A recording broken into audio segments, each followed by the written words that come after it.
ស្ដាយខ្លាំងមែនតើមកដល់អាងឹតបាត់ហើយបើសិនជាមកដល់តន់ថ្ងៃលិច view គឺស្អាតខ្លាំងបើក្បាលវីដេអូមកយើងឃើញថាមានគីមបាប់អញ្ចឹងថ្ងៃនេះមកញ៉ាំគីមបាប់ homemade ដោយមីងមកខ្ញុំសួរថាឆ្ងាញ់អត់មើលតែមាត់ខ្ញុំមិនដឹងទេបាទថតវីដេអូញ៉ាំខ្លួនឯងមានអារម្មណ៍មិននេះបាទក៏សូមស្វាគមន៍មកកាន់ vlog ដំណើរសៀមរាបថ្ងៃបន្ទាប់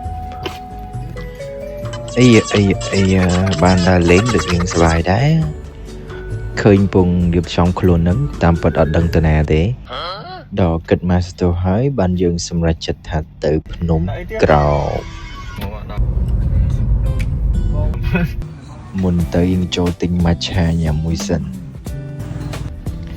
ជុំយ៉ា matcha សៀមរាបដូចឆ្ងាញ់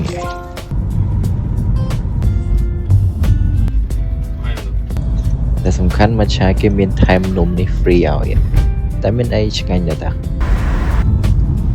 ឥឡូវយើងដល់ភ្នំក្រោមហើយខ្ញុំធ្លាប់បានមកភ្នំក្រោមនេះម្ដងហើយឥឡូវមកជាលើកទី2ហើយការដែលមកហ្នឹងគឺមកតាន់ថ្ងៃលិចស្អាតខ្លាំងពេលហ្នឹងប៉ុន្តែឥឡូវមកអត់តាន់ទេស្ដាយខ្លាំងមែនតើប៉ុន្តែអីទេ view ក៏នៅតែស្អាត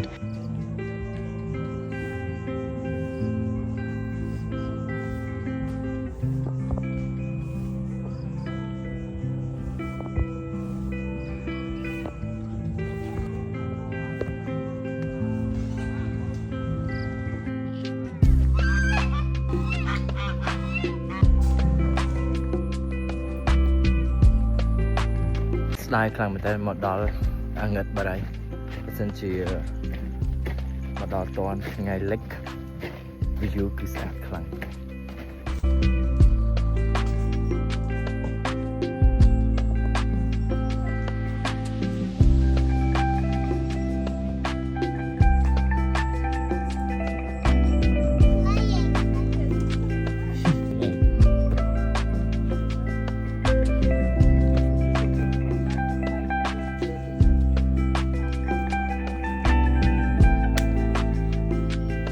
បាទឥឡូវយើងចេញទៅវិញហើយអរគុណសម្រាប់ការទស្សនាបើសិនចង់ឲ្យខ្ញុំធ្វើទៀតឲ្យលុយមកបាយ